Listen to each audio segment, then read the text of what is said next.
Hello, hello. You're listening to Center of the Sun podcast. This is Center Sun 21. Thank you for listening.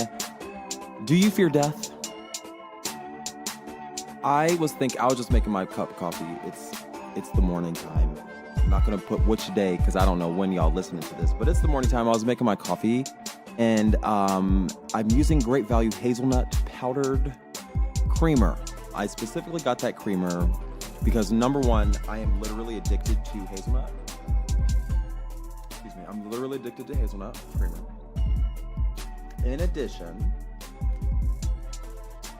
I got the powdered version because I don't like the way that cold cream, refrigerated cream, or creamer or whatever, I don't like how it changes the temperature of my coffee because I like Starbucks level heat in my coffee. I want to be burning my mouth off, and I don't fuck with Starbucks no more, so I got to make it at home. I don't care how many times they have a diversity training.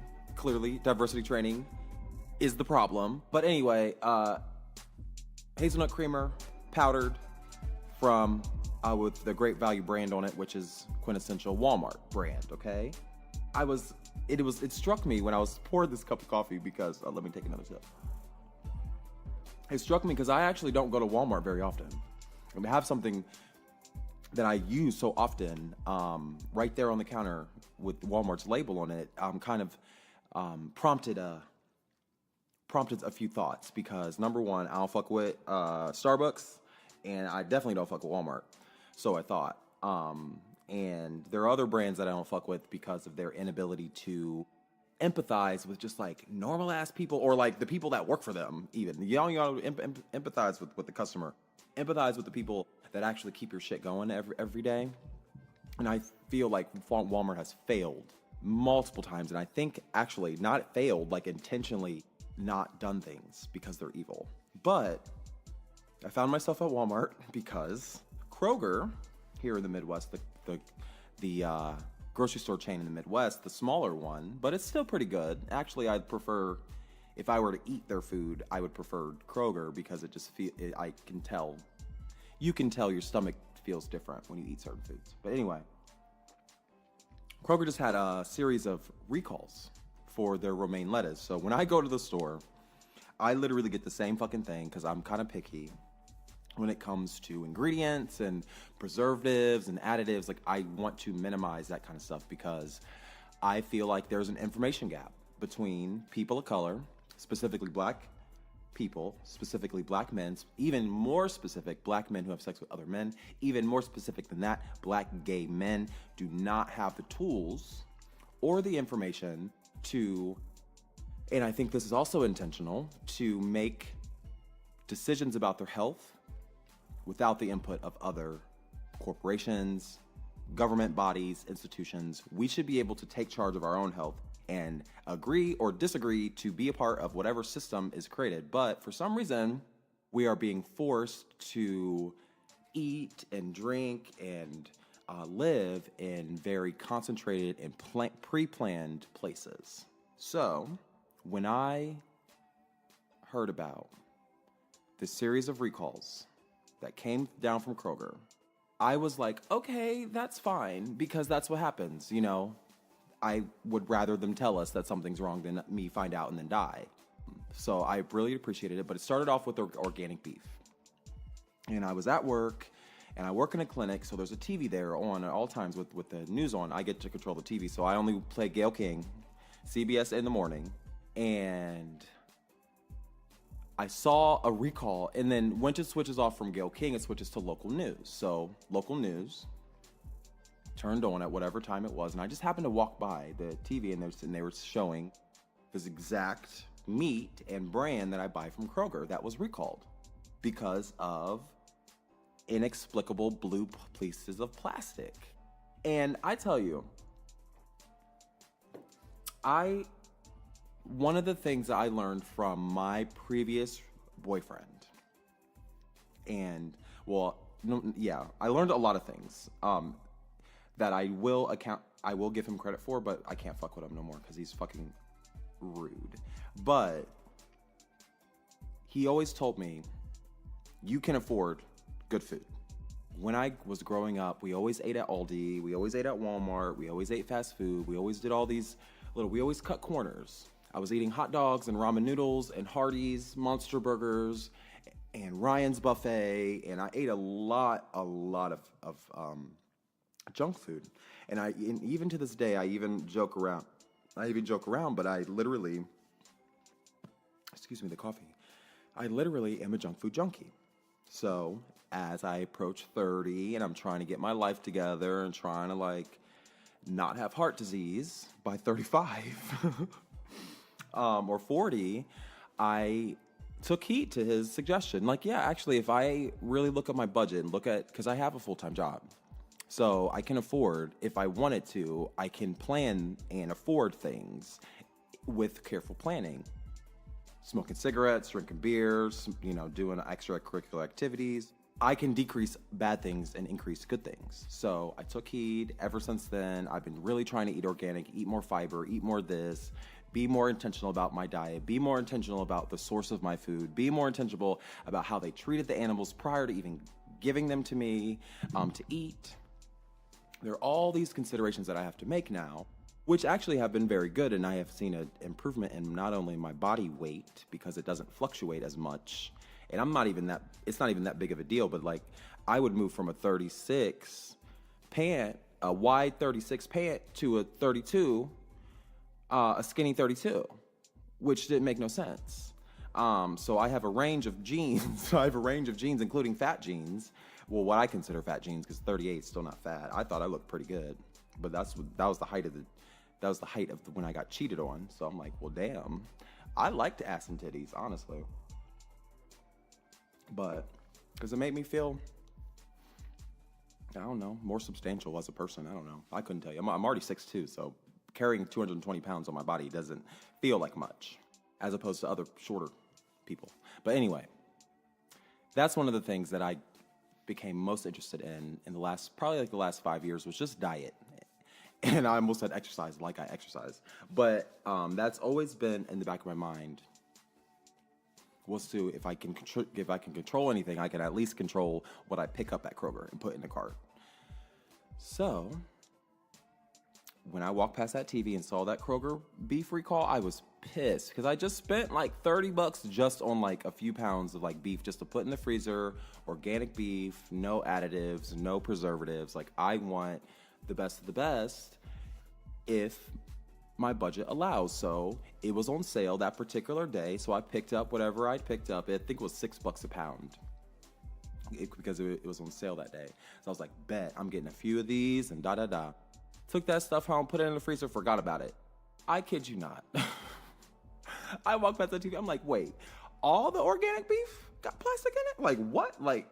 I was pissed. So I fussed for a few days. I ended up probably eating most of the meat, and ended up taking back one of the pounds that I had in the freezer.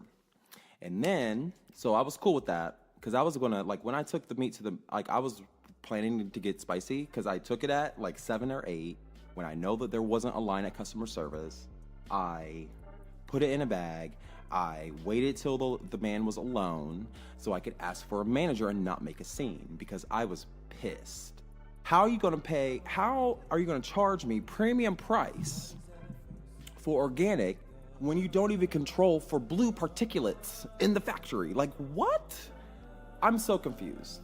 What am I paying for? So anyway, I was about to turn up in the Kroger, but I took my little $7 back, because it was no question, because it was a recall. He took my meat. I got my $6, $7 back, because it was change, whatever. Went on about my business. Then, a week later, in Arizona, they were calling Kroger romaine lettuce. Or whatever time frame this is. There was also another recall of romaine lettuce. Guess what else I always buy when I go to the store? A box of salad. But that particular week, I was a little bit, I was trying to pinch pennies, so I was like, I'm just going to get the how they put 3 heads of romaine in a bag, and it's $1 or $2, and it lasts longer, and it's a little bit cheaper, but just not as nutrient dense as the Power Greens box. So I was like, I'm just going to do this. It's still got a little bit of fiber in it. I'm gonna throw some tomatoes and some, I'm gonna throw some other stuff on it to beef it up as a part of my balanced diet that I'm trying to be intentional about. So now I'm livid because E. coli, working in my clinic 1 year ago, I was being trained to look at a certain protocol, and I was in a room. I was in my lab, and across from my lab is there's an exam room that's a surgical. It's more of a surgical procedure room. So there's a big fluffy bed for people who are getting like lumbar punctures and stuff, and it's just a little bit more comfortable than your standard exam room table, right? So I'm getting trained 1 year ago, and it was like 5 p.m. or something, and the building was closing, and everyone was gone, but me and like 2 nurses, and I step out in the hallway for some reason, and I see a woman who missed her appointment. She's coming out around like 5. I'm in training, so I'm like, hey, but I didn't recognize her face, and I didn't know her, but I knew I missed an appointment that day from a woman. And she's crying and kind of shuffling down the hallway and kind of moving slow and like moaning and groaning and crying and like retching in pain. And I'm like, hi, like come sit down, like come here. So I bring her to my clinic, have her sit down, ask her what's wrong. Do you have an appointment? What's going on? Yes, she was supposed to be in my clinic. She was due at that time. But why are you in so much pain? Because I just work in a research clinic, so I don't take ambulatory chief complaints. We don't see people who aren't there for like a research study visit. So the fact that you're in pain was very odd because like research is voluntary. So you don't come to a clinic when you're in like retching in pain. But anyway, I have her sit down. She proceeds to start rocking, crying, moaning, all these retching in pain in this chair. And I'm like, okay, girl, like, let's lay down. How about that? So I don't take her to the procedure table because I didn't think it was that serious. It's just because she's crying and I know she's in pain. So I'm like, do you want to lay down? At this point, I thought she had the flu, to be perfectly honest. I was like, okay, you look like you have the flu. I didn't take any vitals because I had 2 nurses there. It was fine. And I had her lay down on an exam table, gave her blankets and stuff. It was around flu season, so I was convinced she had the aches from the flu. Because, I mean, I had the flu, and that shit was painful. But anyway, I have her lay down on the exam table, call her nurse. Yes, she has an appointment. I'm coming down now. The nurse, so I proceed to let the woman lay down in the room for a minute until the nurse comes in. I proceed to the other nurse to finish my training. And all of a sudden, that nurse that I originally called is bringing the patient to the procedure table, to the procedure room, across which I'm sitting, She's like, she's doing all this stuff. She takes her vitals. She does all this stuff. I don't know what she's doing in there because I don't really know. I'm not in the medical field like that. I'm just kind of an assistant. I'm a research assistant, so I'm like learning as I go, and it's all based on protocols, so it's very specific and this and that. And then she's like, call the ambulance. Or call medical transport, rather, first, because we're at the hospital. You don't call the ambulance to come back to we're already at the hospital. But she's like, call medical transport. I call medical transport. Medical transport is 4 to 5 hours delayed. And we're like, fuck. This woman is like declining. Like she was declining within minutes. Call medical transport. We don't have time to wait 4 or 5 hours. Call 911. So I'm like, really? 911? Like what? Because we have to get somebody who is competent and has the equipment to come and transport this woman to the emergency department because we are in a research clinic not far, but too far away. And we don't have the supplies here to save her life. Like we don't have a crash cart. We don't have anything. I could call Code Blue, but I don't know who would come. So she puts her on the exam table, on the procedure table that is built for lumbar punctures and surgical procedures because it's just a little bit more comfortable for longer term laying, right? I call 911. I know in the back of my mind that this is about to be some bullshit because we at the hospital, calling 911 to come to the hospital. Like, I know these people gonna be mad. So I'm like, let me go meet them because it's like you got to walk up and down stairs and stuff. So I was like, let me go meet them at the door so there's no delay. I meet them at the door. Guess what? They argue with me outside. It must be a black man thing because no one believes what I say, even if I say it in the most proper and most succinct and precise and all of these things. And I'm like, I am not a medical professional, so I can't speak to her symptoms in a way that translates urgency. So I'm like, oh, and the kicker is that the woman was HIV positive. So I knew that part. And then, but I'm not going to say it outside in the ambulance bay. I'm just not going to say it because that's where patients come in, and it was 5 p.m., so it was busy, like people were leaving. And I'm like, the woman's sick. The nurse told me to call you. I can't tell you what's going on because I don't know, and I'm not sharing her status with you, so I'm not using that as the shock factor because you're just going to judge her. So I can't say that, I can't speak to her symptoms because I don't know what they are. And all I know is that you need to come see her now. So I think I repeat that like 3 or 4 times. I'm like, I don't know. Come see her. And they're like, why are you calling us? Why are you doing this? Da, da, da. And it's these black guys. I'm a black guy. So they're arguing with me about a person that I called them to come save. I'm like, I'm not here to argue. Follow me, please. They follow me upstairs. I walk in. I go back to my training because I'm like, I am pissed at this point. Like, how dare you argue with me? This is a hospital. I'm telling you that we have an emergency and you're arguing with me, delaying her care. They take one look at this woman and they shut the fuck up. And I still didn't know at that time what was wrong with this woman. They shut the fuck up. Oh, it was so silent. I was like, you gotta be kidding me. The amount of fighting that I have to do I have to advocate for people who are dying? Like, what? I have to fight for people who are dying in the hospital by emergency medical service. Like, I'm so confused. It was firefighters and ambulance people, EMS people, whatever it was. But they pissed me off that day. So I went and sat back down in my chair, and I could see the woman in the room and the people crowding around her trying to save her. They get her on the gurney, take her out. That's all she wrote. And we're like, wow. We sit there like, what the fuck just happened? Because it was just out of the blue. So the next day, if everything settles down, I close the clinic, I leave. Because I thought the woman just had the flu. I guess everyone just thought she had the flu. So then the next day, I talk to the nurse. And I'm like, hey, girl, how is so-and-so? And I think it might have been like 3 days later because she was like really sick and she literally almost died. And the nurse was like, she was in septic shock from E. coli. And I was like, oh, what? Like, septic shock is, let's look it up because I am not a doctor, but let's just do a Google search. Google, hey Siri, Google. What is septic shock? So we're going to read it on the fly here. What is septic shock? Let's do Mayo Clinic. Sepsis is a potentially life-threatening complication of an infection. Sepsis occurs when chemicals released into the bloodstream to fight the infection trigger inflammatory responses throughout the body.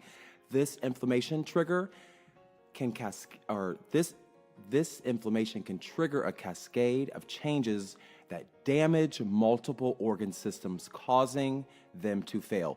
If sepsis progresses to septic shock, blood pressure drops dramatically, which can lead to death. Anyone can develop sepsis, but it's most common and most dangerous in older adults or those with weakened immune systems like a woman who is HIV positive. Early treatment of sepsis, usually with antibiotics and large amounts of intravenous fluids, improve chances of survival. So I was in the perfect storm of conditions to allow this woman to die.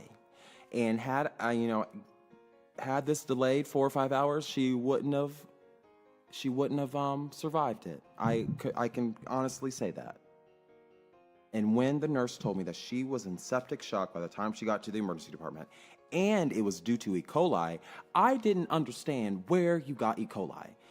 You get E. coli from the shells of eggs. You get E. coli from not cooking your meat. You get E. coli from leaving out potato salad. You know, we do all these things and we tell ourselves, this is how you prevent E. coli. This is how you prevent food poisoning or whatever it is. E. coli can be food poisoning, or you can get it from another source. You can get it from playing with the baby, you know, touching feces. There's all kind of things that can happen from it.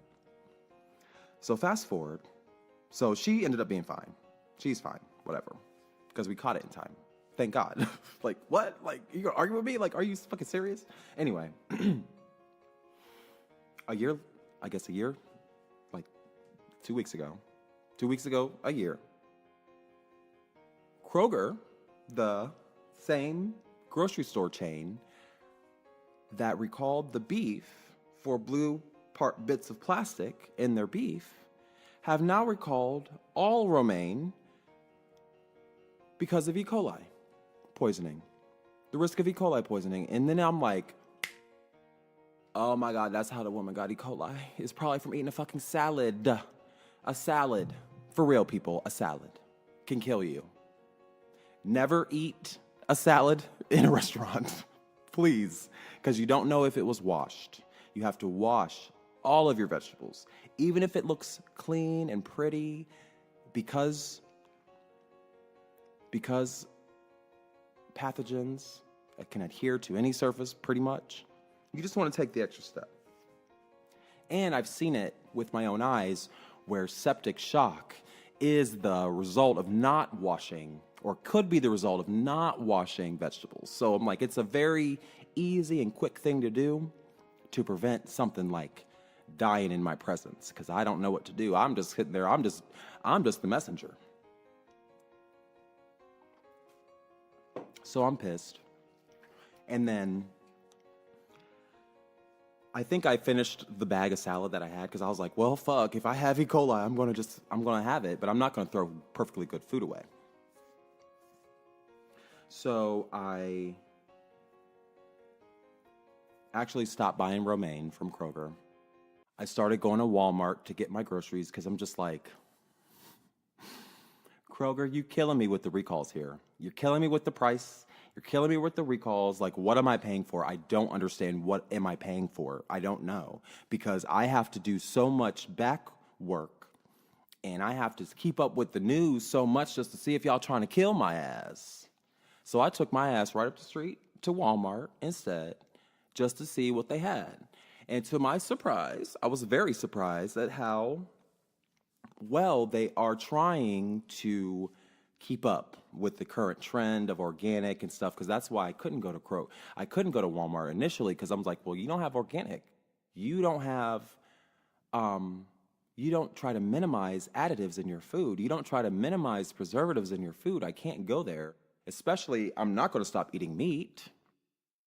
So I'm going to have to go somewhere. So actually, I said, you know what? Fuck you, Walmart. Fuck you, Kroger. Fuck all grocery stores that do not care about the people that they serve. So I started using a farm co-op.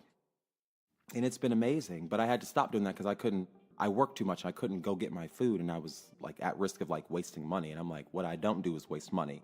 Unless it's for fun, on something fun, or pre-planned. Excuse me. Ooh, I'm sleepy. It's coffee. But I've been using a farm co-op, and then I had to stop using the farm co-op, and then I decided, let's go back to Walmart. So I went to Walmart, and that all struck me, because as I'm pouring my coffee, I'm like, I don't think I've ever had one inkling that Walmart was trying to kill me. Ever. For my whole childhood, it has never entered my mind that there was a problem with the way Walmart processes their food. Now, from a preservatives and additive standpoint, they got a lot of work to do, because they're poisoning people with their red 40 and their high fructose corn syrup. I really believe it. Not poisoning like cyanide poisoning, but it's creating small changes to our body that create inflammation that have long-term and cascading effects like septic shock. or sepsis rather. So it hit me though when I was making my coffee. I was like, wait, Kroger has threatened my life twice in like a month, and Walmart has never threatened my life in the 30 years that I've been alive. So I don't understand what's going on with this world. And then it got me thinking about death, because I'm like, wait, I fear death now from Kroger? I feel death now from Kroger? I fear death, rather. And to be hit with one's mortality while pouring a cup of coffee, it actually prompted me to immediately come to my computer and share my thoughts, because Anthony Bourdain, Kate Spade, my little sister, a cousin, countless other people have died. And every time it happens, it sends waves of anxiety and bouts of depression throughout my body. And I try to remain cognizant of how they make me feel so that I can let the feelings be as they are in the present moment, and then let them pass so I can move on to something that is productive. Because thinking about the past and obsessing about the future have a value, and they do serve a purpose, but they are not the end all and be all of our lives. We should not be living in this flurry of memories and nostalgia, and we should also not be so worried about the future that it hinders us from moving forward, because that is one of the biggest things that I have. My superpower is compartmentalization like a motherfucker. I can compartmentalize anything. I can cut anyone off because I've had to. It's out of the need for survival. I can do anything with my mind. My mind is like I've had to reevaluate how I perceive my own consciousness. And what I'm learning now is that I learn in more of a passive way.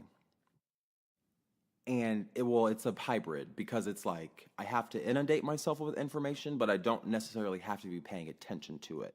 Well, that's a misnomer. Let's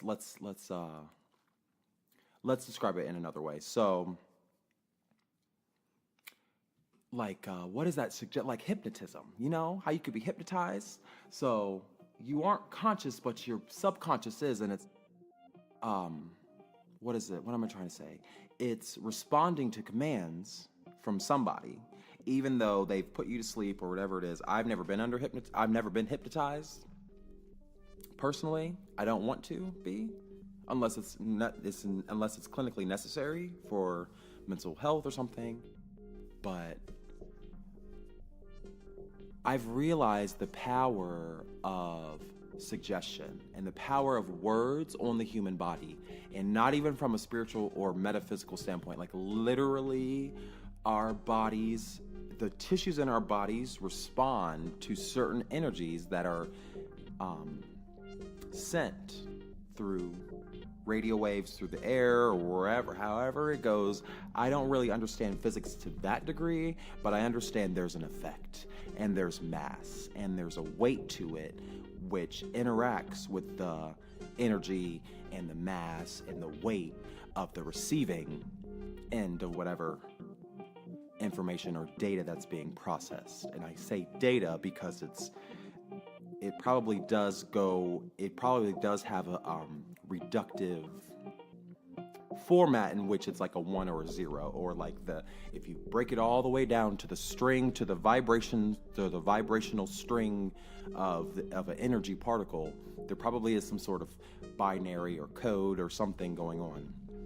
And of course, I'm obsessed with the Matrix, so I think everything is like probably a simulation or something, and it probably boils down to a binary code. So when I think about my own mind and my own consciousness,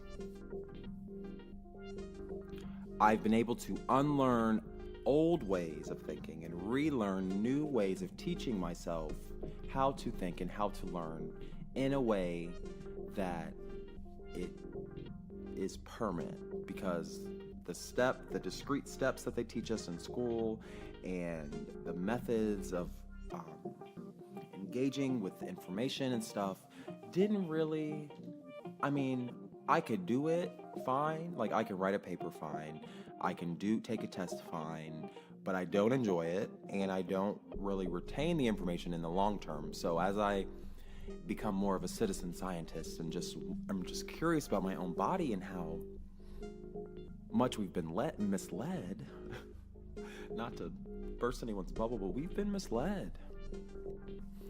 And when I revisit all the things around death and around suicide and around depression and mental illness and all these factors that go into our decisions daily, it forced me to want to reevaluate my feelings about death and mortality.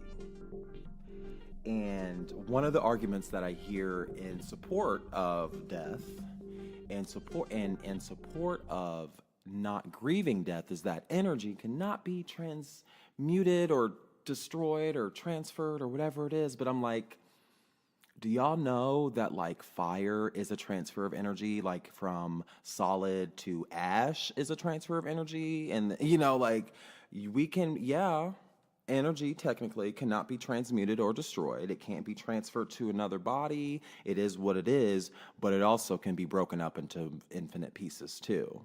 And then who's to say that our consciousness is still retained in that energy? Who's to say that maybe the amalgamation of the energy is our consciousness, and once you break it apart, it's no longer consciousness. It's no longer the same. Energy constantly is changing its form. So you can turn from a dead body into a blade of grass, or you can be turned from a dead body into ash. Which non-transmutable, non-degradating form of energy do you want to be? Because there are infinite forms, and we don't even understand it, like not even for a minute. And we're trying to be intelligent about how we talk about death and how we justify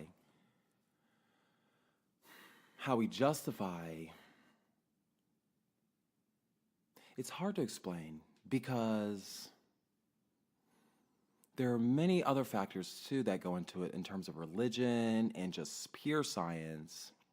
And we're constantly changing our thoughts around suicide and around death and around harm to ourselves and the anxiety that comes with it and the negative behaviors that come with it. It's really given me pause. It really has. Even as I think right now, it's like I probably had some grand thought prior to me starting this whole thing that has now been blown away, because now I'm thinking about my own mortality, and I personally am resolved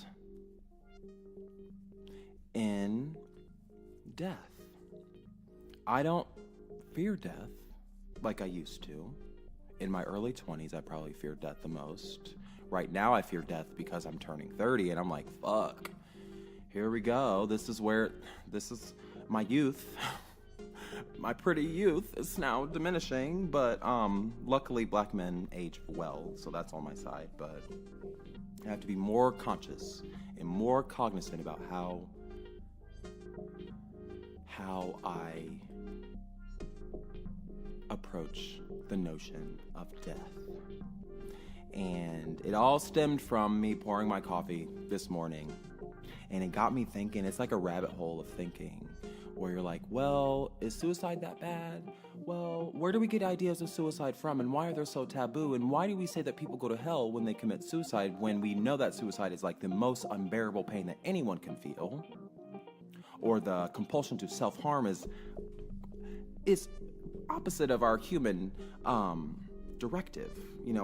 Our biological directive to survive. Is that a directive? Is that just an idea like flossing that we just tell ourselves and never actually researched? Yeah, flossing is never researched. Find me a study about flossing in a way that we've studied other methods of taking care of our bodies. I think it's all marketing. And it actually pisses me off that we can be manipulated in that degree, but it's also pretty telling about how we can unlearn things and relearn things in our own way. And this whole thing about flossing and marketing and the whole dental industry, period, is built on our ignorance about our own bodies, because there are whole tribes on the continent of Africa who have never touched toothpaste and never touched a processed sugar and never touched anything other than what is in front of them naturally from the ground that they grew and went to get and ate it themselves, and they have every single one of their teeth white and pearly, just like God intended, whoever God is to you. Yet we're here with braces and toothbrushes and bleeding gums and flossing and dental hygienists and dental surgery and all these other things, probably because we're so mixed. Actually, I think it's probably because we're just mixing DNA too much. It's causing more variations in the way that we're the composition of our body, but that's neither here nor there. There are fundamental things that we have to unlearn. Death is one of them. I kid you not. We need to, especially black men, black gay men, death is ever present. It really is. And it's kind of a mind fuck when I think about being murdered and how people will be justified in murdering me potentially. And I have to be resolved in being murdered, because what I'm not going to do is take anybody's shit. So you're going to have to kill me. Sorry. In order to shut me up, because I have every tool to my disposal. And when I really think about it, my grandparents sacrificed a lot to bring themselves up to the north, to give me the best chance I could get, because I was adopted, so I didn't even have a chance when I was born, but I was saved in some way and put close to white people to learn and to take everything that I could to advocate for people like me. And that is the purpose of the Center of the Sun podcast as well, because I feel like I have been misled by every person, not intentionally per se, but I can't, or we rather, cannot rely solely on other people's information. We need to seek it ourselves. We need to close the information gap. We need to rethink everything. We need to break everything down and rethink it, just like ourselves. Most black gay men have had a renaissance. Coming out is a renaissance in and of itself. There are various different things that happen to black gay men that you don't see, that we all know that we go through, or potentially could go through, that we don't share with, because there's so much stigma and so much shame around our own bodies that we would rather hide and rather address it at a later date. But Trump is in office. We got to do something.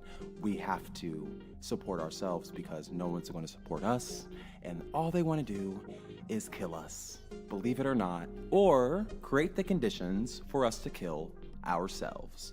Maybe not with a method of suicide, but with a method of self-harm over the long term. I can't place it, but all I know is that we got to close the information gap, so that when it's time for you to make a decision about death, you have every tool at your disposal, up into and including medical treatment. What are your thoughts? I want to hear from you. I got this number, the second line, area code 513-289-0474. Send me your thoughts. What do you think about suicide? Have you experienced self-harm? Do you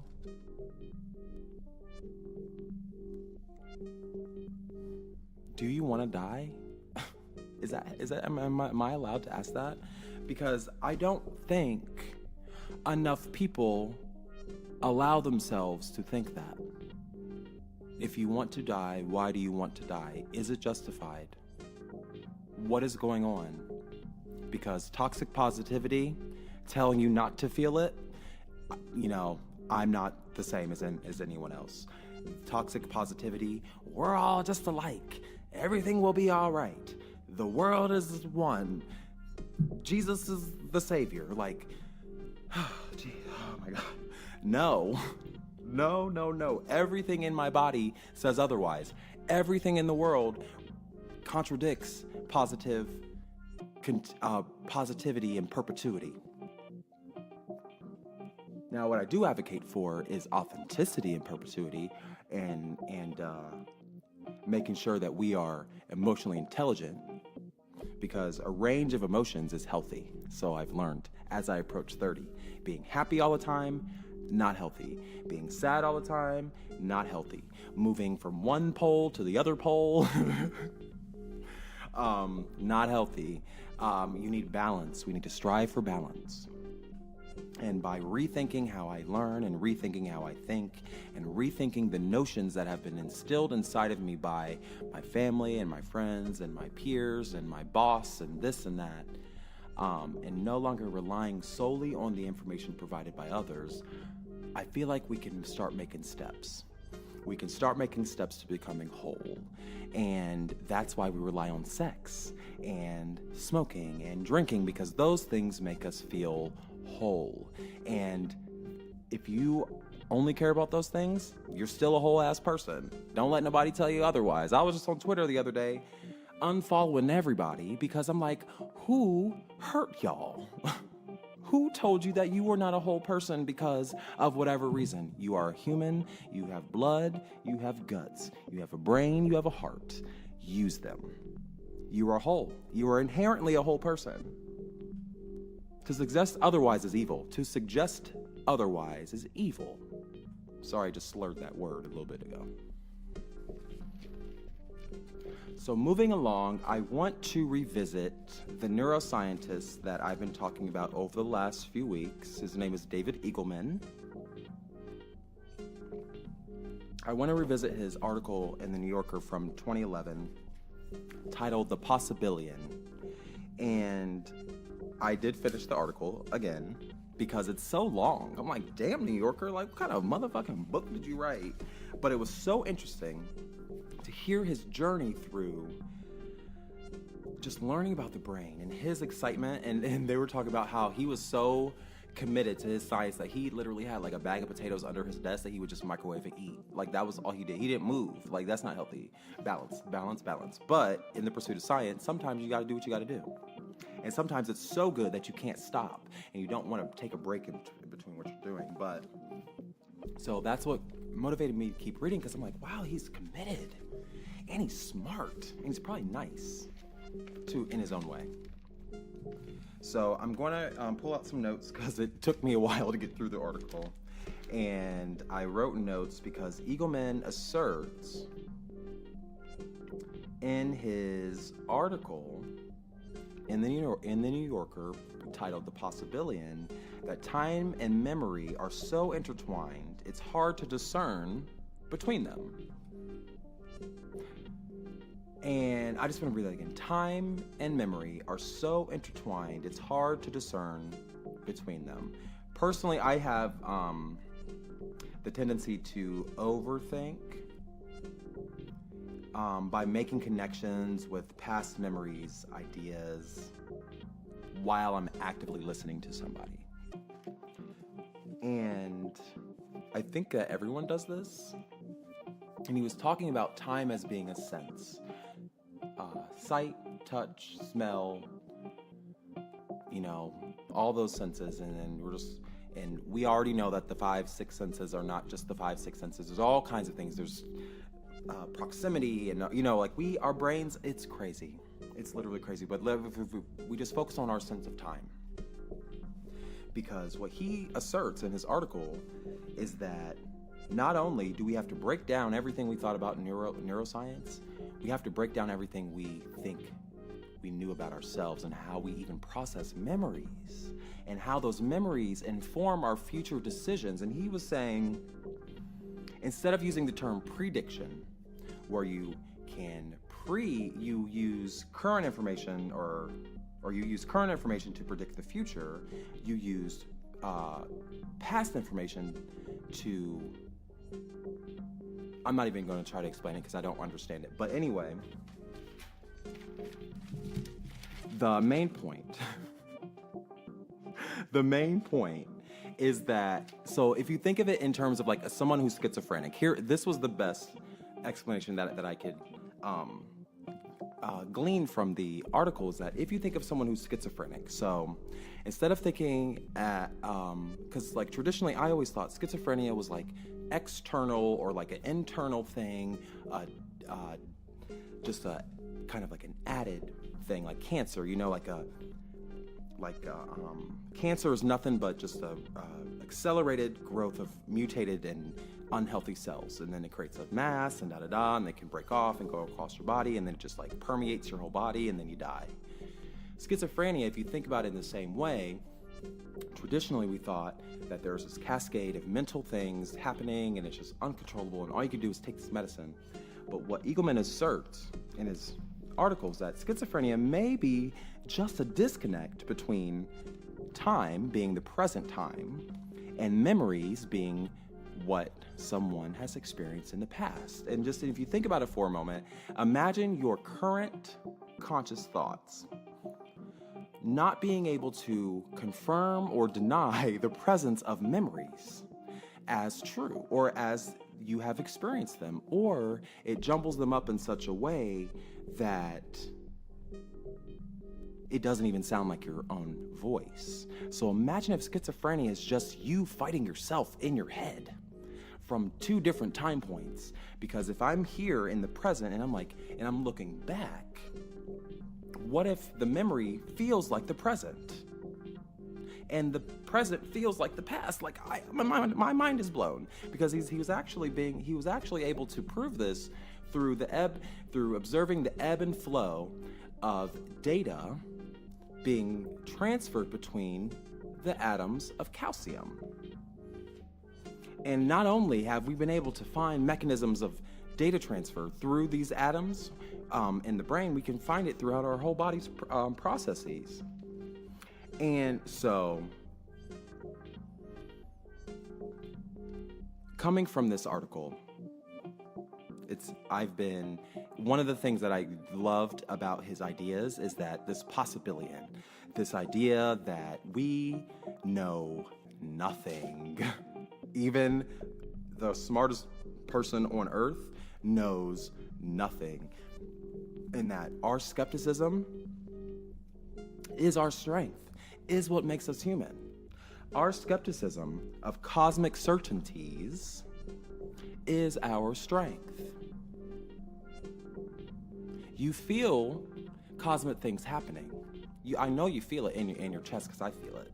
You feel like there's something greater than you controlling your life, and you might call that God, you might call that higher power, you might call that aliens, ancient aliens, whatever. But you feel like there's something greater than yourself. Imagine for a moment that thing greater than yourself is you. That is you.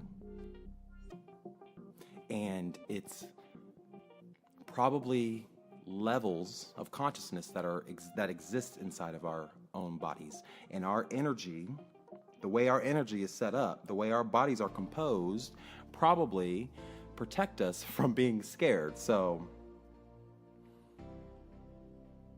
I think the notion of God, because I've met a schizophrenic woman, and she, not all she heard was that she was going to hell in her mind. It was just a memory that was replaying from the past over and over again, but it felt like it was happening right now, and it felt ever present. And I feel like we should, instead of being scared of things and trying to fix everything, we should celebrate the vastness of our ignorance. And we should use it as a catalyst to improve our lives through citizen science or citizen theology or citizen gardening or whatever it is. You should be able to create or not the life that you envision by your own terms.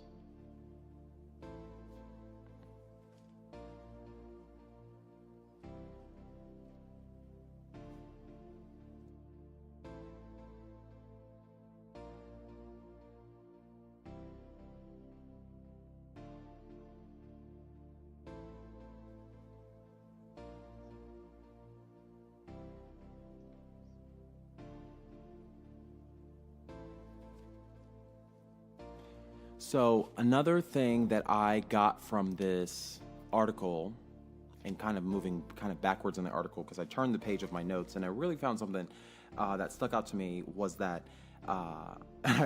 it's really funny. I write really big and like really messy, and for some reason I put "bitch please," and I underlined it and put a comma there, and underneath it says each human has a hodgepodge of systems working together, also known as their chemical fingerprint, as I would put it. Because I just watched the Apple keynote, and they were talking about how you have a footprint of your phone of like seemingly unrelated things that actually create a unique identifier for your particular internet browsing activity. If we translate that same idea into the chemical systems in our body, each person has a unique set of chemical systems or chemical processes in their body. No two people are the same. Even identical twins are not the same. And that time is a sense, but it's a meta-sensory. It's meta-sensory, where it kind of transcends our feelings and our present thoughts and our senses, our taste and our touch. Time kind of sits on top of all that stuff. Yet it's a sense that we can think about in more of a global way instead of in the discrete moment right now. So we can think about the future, we can think about the past, and in between it, we can feel things and we can recall memories and we can do oh my God, this is so amazing. It's so amazing. It's like our superpower. Consciousness is a superpower. And you should use it to your advantage. You should really be rethinking, instead of calling yourself a person or a body or an organic thing, we're literally machines, biological machines, the most advanced that we even can even know of. So, if we rethink time, and we rethink all of the notions that have been instilled into us as from children, it always brings me back to mortality and death. And if time is a metasensory, it's a metasensory function of our consciousness, why do we fear death? Text me. Area code 513-289-0474. Do you want to die? If you want to die, why? You're allowed to feel it. Don't let anyone tell you, because time is our sense. We sense time. It is normal to fear death. It is normal to think about things. It is normal to think about your birth, just as it is as normal to think about your death and everything in between. And I'm not entirely convinced that our primary objective as humans is to survive. I don't honestly think that is as black and white as we think. That's what we would like to think, because look at the earth, look at us. Like, if you really sit back and take account of everything that's happened in your life, most people can't complain. But that's not how this works. That's not how any of this works. You're allowed to think about death. You're allowed to think about suicide. You're allowed to die. You're allowed to die by suicide. It's your right as a human. It's your right as a human to make a decision about what you feel is necessary without judgment from anybody, because we're all going to die. It just depends on how and when. And sometimes people feel pain so great that their metasensory function of time may be malfunctioning or working exactly as it's supposed to. Who's to say it's not? Wow. It's a lot, but it makes me feel better. It actually gives me more hope that I have the space. I don't feel trapped in life. Allowing myself to think about death decreases the anxiety of life, because I know there's an end point. There was a beginning point and there's an end point, and that the energy that exists inside of my body cannot be transmuted or destroyed, even in death. Now, I don't want to be a fleck of ash either, or I don't want to be a particle of light or whatever it is. I would rather be reincarnated as another whole person. But again, that's not how any of this works. I love that commercial. I don't even know what commercial it is, where she's like on the Facebook wall. You know, she has her thing on the Facebook. She makes a wall and calls it her Facebook wall. But it's just a wall of pictures in her house. And then the woman's like, that's not how any of this works.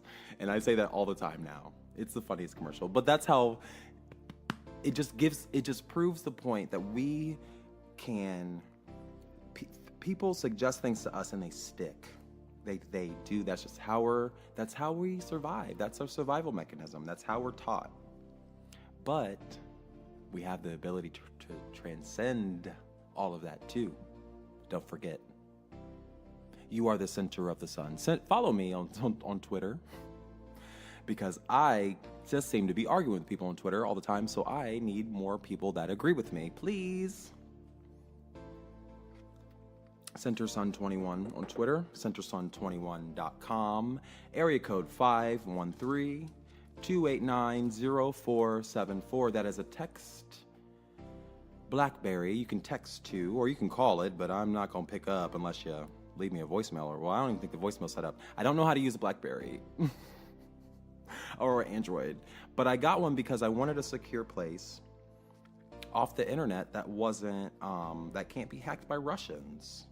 And it's, you know, telephones are public work, just like parking meters and water systems and stuff. Like, those are public works. Telephone lines are public works. Cell phones, you have a specific cell phone that's public, or number, you know, your information's public because that's a public work.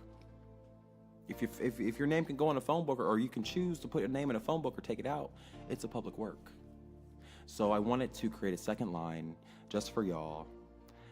Text me, area code 513-289-0474. Do you want to die, and why? I want you to really think about it. You don't have to tell me why. You can feel free to just do it at home. But the less we talk about it, the more trapped I know, the more trapped I feel. So, talking about things, I'm a verbal processor. That's why I have a podcast. I have to put my thoughts in the air for them to be synthesized in a way that can translate to other people. I'm more of a talker than a writer. I can do both, but when I speak it out loud, there's a weight and there's a physical change that happens. So I hope you all have a good day.